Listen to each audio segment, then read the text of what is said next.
این هفته خبر تو خبر داره براتون از عظمای دلنگون که بعد از تصویب لایحه نظارت کنگره آمریکا بر توافق هسته‌ای یه پله دیگه تو باتلاق هسته‌ای فرو رفت.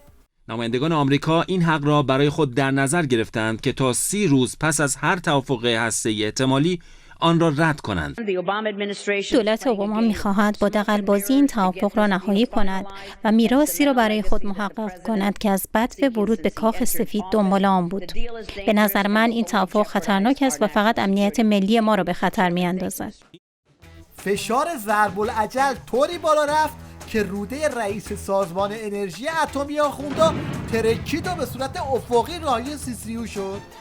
طرف مقابل هی روی یک سری مسائل داره دبه در میاره، مسائلی که با هم تفاهم کردیم. 2 روزی از این حرفا نگذشته بود که دکتر کارش کشید به دکتر. بارگی به سبب روده بزرگ در بررسی که میکنم پیش اومده که فقط بعضیا به شوخی گفتن نکنه روده‌ای که برداشتن روده راست دکتر باشه.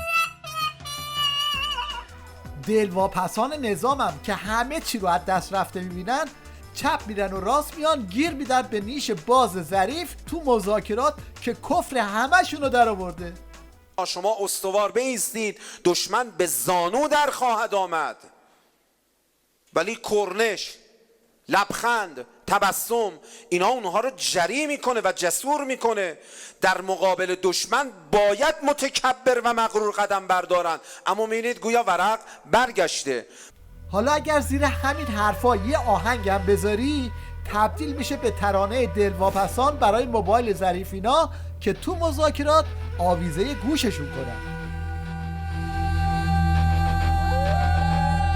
آی چوپان حذر از خواب که تاوان نتوان،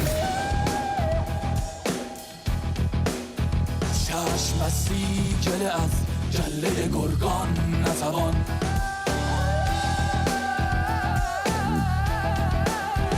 گرگ است مگر اخ مگر لبخند است، طمع نیست سلامش هنرش حرفند است، بی طمع نیست سلامش هنرش حرفند است.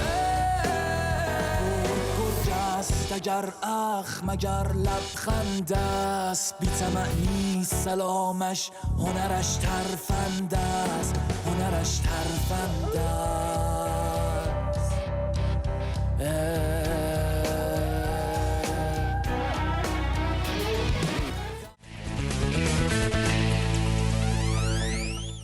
این هم تازه ترین خورخور خرچنگ ولایت که ترس از غرق شدن کشتی نظام حسابی دست پاچش کرده. ظاهرا مشکل این بشکه اینه که شنا بلد نیست. هممون تو این کشتی که نشستیم مراقب باشیم این کشتی سوراخ نشه. این کشتی سوراخ بشه دیگه اصلاح طلب و اصولگرا نمیشناسه. گفت تر و خشکش همه با هم بسوزد. اینکه این خرچنگ الان به پت پت افتاده علتش اینه که خودش میدونه بعد از ترکیدن بادکنک عظما تو منطقه دیگه چیزی نداره که باهاش پوز بده و مدام صحنه ترکیدن بادکنک تو ذهنش تکرار میشه.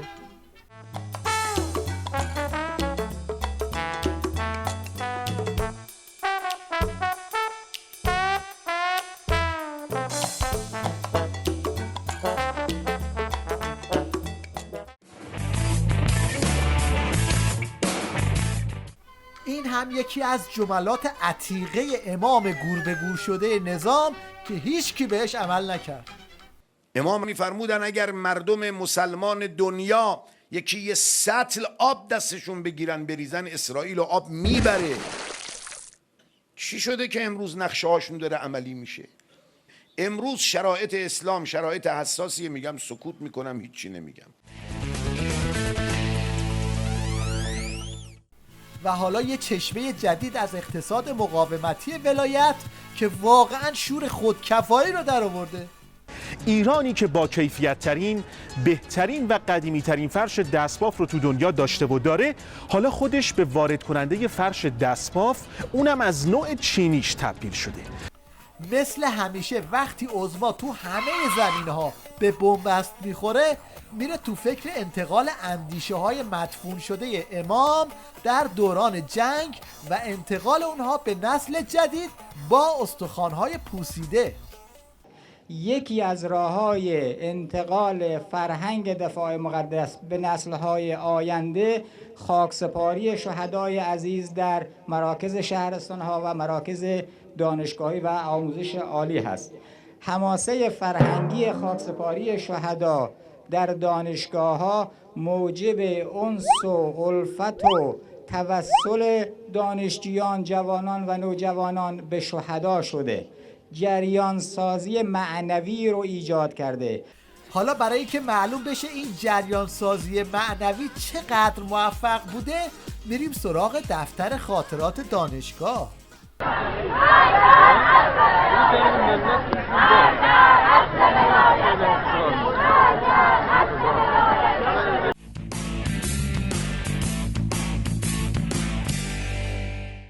بعد از اینکه جوانای تبریزی از فرصت مسابقه فوتبال استفاده کردن و یه حال اساسی از عظما گرفتن، تیویریش به دست و پا افتاد تا یه سطل آبی رو روی این آتیش بریزه، اما سطل آب پیت بنزین از آب در اومد.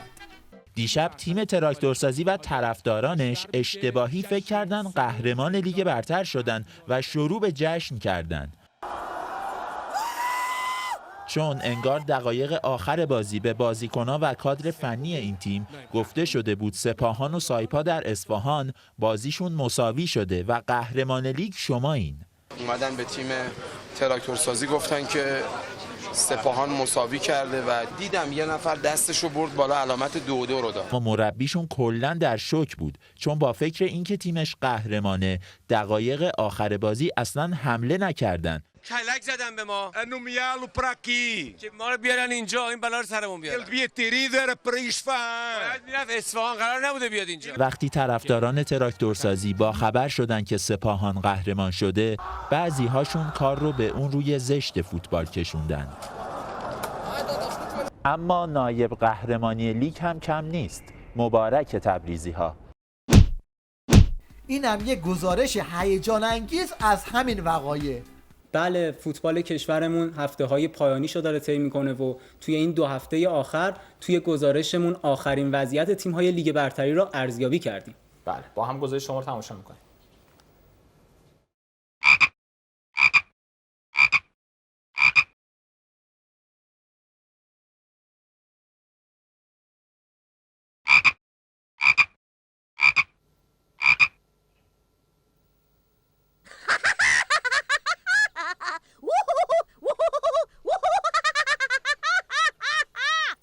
خب متاسفانه این گزارش هنوز آماده نشده. ما با هم این هفته تیویریش رکورد طولانی ترین سوتی فنی تاریخ همه تلویزیونا رو شکست. یعنی طوری شکست که خودشون هم به ریش خودشون خندیدن. حالا طرف هی میگه صدام رو نمیگیرم، ولی مجری ولکن نیست و قضیه رو کش میده تا 3 دقیقه. سلام، شب شما بخیر باشه. آقای زاهدی، صدای بنده رو داری؟ من صدا رو ندارم. من فکر می‌کنم که صدا دچار مشکله. حالا تا آقای دکتر زاهدی، خب ارتباط ما برقرار شده یا نه؟ آقای دکتر زاهدی، من فکر می‌کنم که بچه‌ها تلفن مشکل داره. الو، صدا نمیاد. نه خیر، مجری هم دست بردار نیست. الو، تلویزیون مشکل سیستم. الو آقای دکتر، من یک بار دیگه سوالو میپرسم، اگه صدای منو دارید خواهش میکنم که پاسخ بدید. فکر میکنم که کلا ارتباطمون قطع شده. همیشه اینطور نیست که دود از کنده بلند بشه، بعضی وقتا هم دود از جوونه بلند میشه. مثل این کوچولو که تو خوانندگی خیلی از مدعی ها رو از میدون به در کرده.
اهل